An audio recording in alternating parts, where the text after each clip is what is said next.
Yun guys, oh, good morning, good morning, good morning. Welcome to my channel guys. This is Moto-Ju. Anyway guys, for today's video, magpapasalamat lang ako sa mga nag-comment tsaka sa mga nagpapa-shoutout sa akin sa unang-unang video ko ngayon dito sa YouTube. Wala, nakakatuwa lang eh. Unang upload ko sa YouTube ganun, no? Nakakagulat din naman. Mga 2 days na siya nakalipas. Around nasa 700 views na siya. Nakakagulat guys, no? Legit nga. Pag gumawa ka ng YouTube channel. First time ko lang, nakakatuwa naman. So ito sila guys, yung mga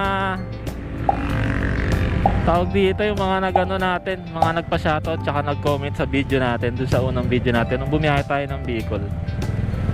So nakakatuwa kasi nakakagana gumawa ng mga videos pagka ganun eh. Shoutout sa inyo guys, maraming salamat. God bless to you guys. Nakakatuwa po, tek. So anyway guys, pupunta tayo ngayon dito sa aking trabaho. Ayun, ito yung araw-araw kong gawain. So ang ganda ng panahon ngayon, no? Sobrang ganda ng panahon ngayon guys. Ayan, no?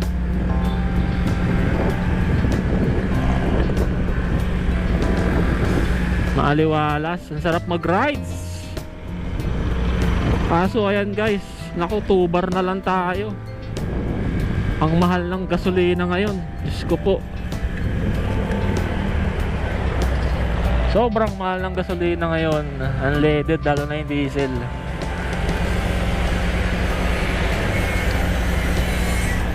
Pero baka this coming Sunday guys,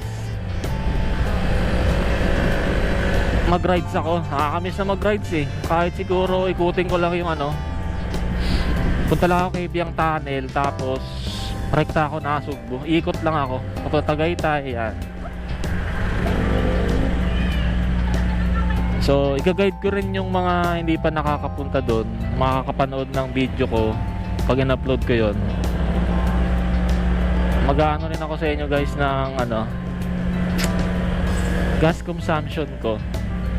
I-start dun sa bahay, ano ko to ng from 0 hanggang sa makauwi ako, kung ilan yung mababawas dun sa full tank ko. Alam ko yung ikot na yon kasi ang ano, nasa 60 plus ata eh. Ang, kung di ako nagkakamali, 50, ganon, 50 kilometers yung galing dito sa amin hanggang kay Biang Tunnel. Yun na ata yung ano, kilometers. Kung iikutin ko yon, siguro mga nasa 100 plus hanggang sa makauwi ako. So yung full tank nitong Honda Click is may matitira pa siguro mga 2 bar, 3, yeah, mga ganon. So alamin natin yung guys, sa mga Honda Click users dyan. Ayan,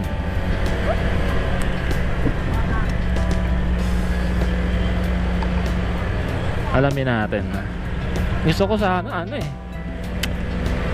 gusto ko sana Infanta Quezon eh, ikot ako yung Batman loop na tinatawag nila. Natry ko na yun kasama ko yung asawa ko. Kaso nung time na yon, August kasi yun eh, medyo maulan panahon nun eh. Kaya medyo ano yung ano doon, pag rides namin hindi masyadong ganito kaganda yung panahon.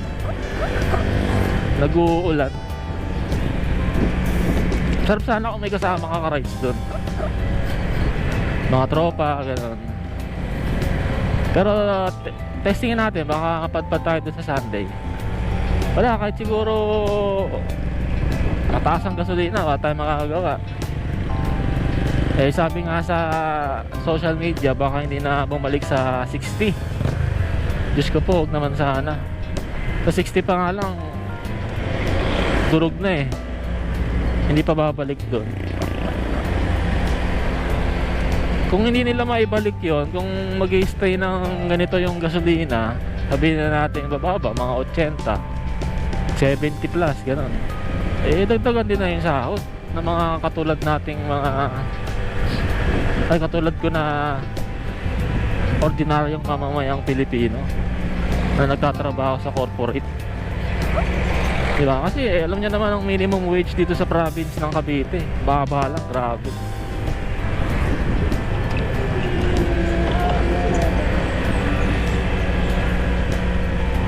Diba guys? Wala, ganun talaga ang buhay. Kailangan mo magsikap, magpakasipag, magdoble ka. Ay, minsan bumabiyaya ako na Lalamove guys. Pero nung tumaas yung gasolina, tinigil ka muna. Lugi eh. Tapos may mga hindi pa makaintindi na customer. Magpapadagdag ka lang ng konti, gagalit pa. Hindi nila alam yung hirap ng isang rider. Sobrang init. Ayan. Pagod, gutom, uhaw. Saka syempre, alam mo naman, risky pagka motor, di ba? Lalo na kung isa kang rider, di mo alam yung disgrasya. Kaya huwag niyong kakalimutan magdasal bago kayo umalis, bago kayo magpatuloy sa pagtatrabaho. Dasal kayo lagi. Yun lang yung panlaban natin sa mga masasamang mangyayari. Guys, mga ganitong panahon, kahit sobrang init, napakasarap mag-rides nito. Sarap mag-rides ito papuntang Baguio guys. Kasi yung daanan doon compare doon sa una kong video, kita nyo naman guys, di ba? Grabe yung daanan ng pauwing Bicol. Lalo na pag nakalagpas ka na ng nakapunta ka na ng Tagbilaran, Tigkawayan. Diyos ko po, kawawa ang motor mo doon. Kaya nga hindi ako nagdala ng doon guys ng top box. Kasi baka mamaya matanggal eh. Yung bracket lang, tsaka yung bag na medyo may wala pang 5 kilo ata laman. Kasi puro damit lang tsaka pasalubong, tsaka bao na. Yun lang. Tsaka yung biskwit na nakalagay dito sa harap ko, yun lang dala ko nun. Tsaka sa compartment ng motor meron din tsinelas, gano'n. Magaan lang. So try nyo mag-ride guys sa Bicol. Grabe, sobrang sarap. Pag nalagpasan nyo na yung yung mga lubak dun, all goods na kayo dun. Yan, tamang takbo lang tayo ngayon ng 50 plus. Kasi syempre tipid sa gasolina. Ang last na paggas ko is last week pa. Last week ng Sunday. So 2 weeks na to. 2 weeks na to kapag nagpagas ako ng Sunday. Abot pa naman to ng Sunday. Ano ba ngayon? Pero minsan hindi ko to sinasagad eh.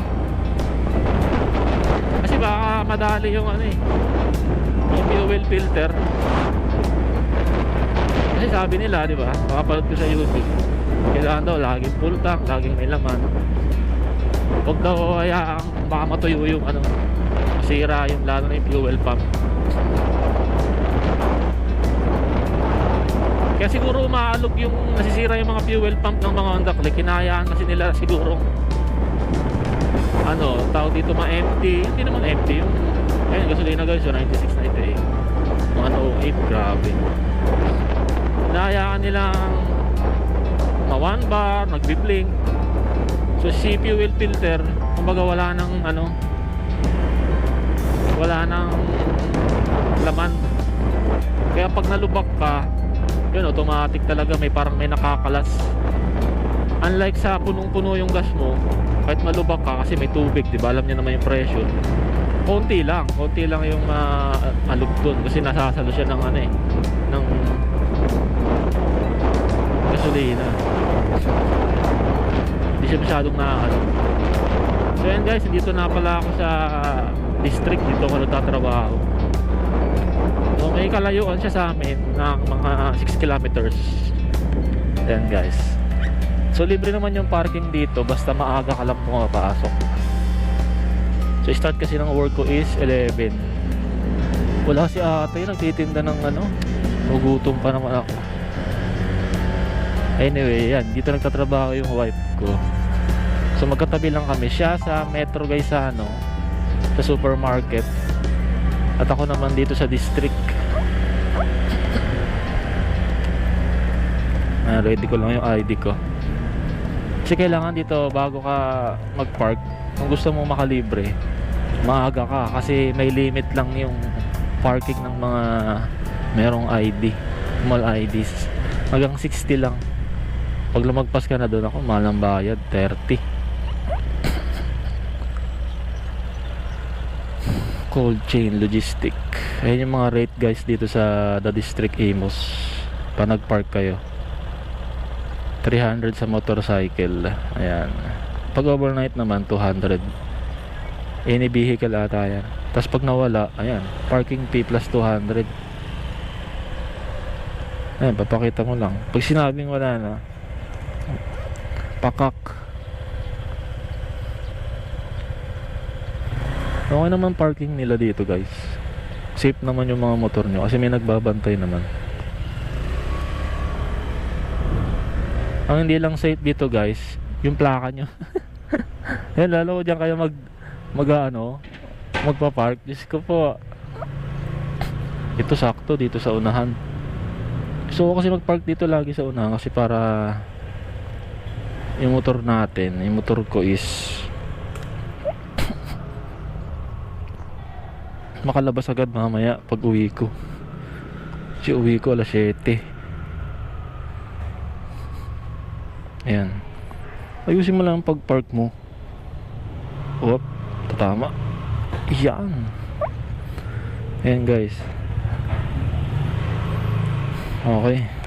So guys, maraming salamat no for today's video. Yun lang.